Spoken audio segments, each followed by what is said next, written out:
السلام عليكم يا شباب. اشرح لكم تفعيلات. اول شيء ايم دراج بتضرب هيتشوت فوق الراس.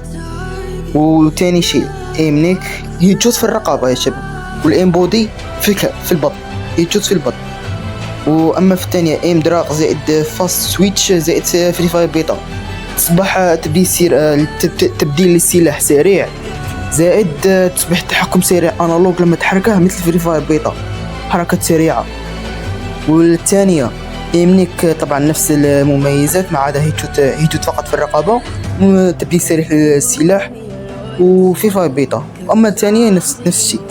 اما الاخر ايم دراج زائد في سويتش الاخر زائد بيتا زائد باك جامب مثل قفزة القديمة اللي كانت زمان. انا بفعل ايم دراج زائد سويتش بيتا، بفعل هذه. بعد ما تفعلهم هتسمع هذا الصوت، هتضغط على هذا الخيار الاحمر، اضغط عليه يدخلك على طول فري فاير. طبعا يا شباب بعد ما يدخلكم هتشوفوا هني 16 انتوا تسجلوا حسابكم بجوجل، اي حساب. انا شباب بعد ما تدخلوا اللوبي هتشوفوا يدكم طويله، طبعا يدكم طويله ويد عادة طويله. طبعا هذوكش اماكن. طبعا يا شباب بالنسبه لي هيتشوت، طبعا انا فعلت ايم دراج بيضرب لك هيتشوت فوق الراس.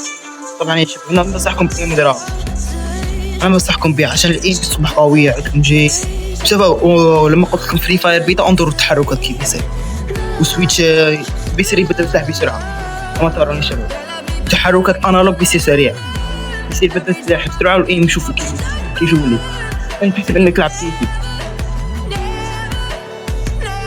خاصة بالاي ام بي وشوت لما يضيع.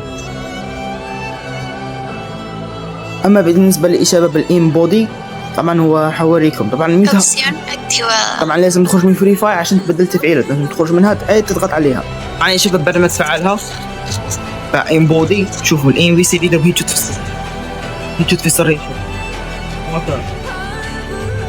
ما تتعب حالك ترفع الايم. طبعا قول بالي مود كانك تلعب بالي مود يا شباب، لكن نسخه محسنه ونسخه خفيفه يا شباب.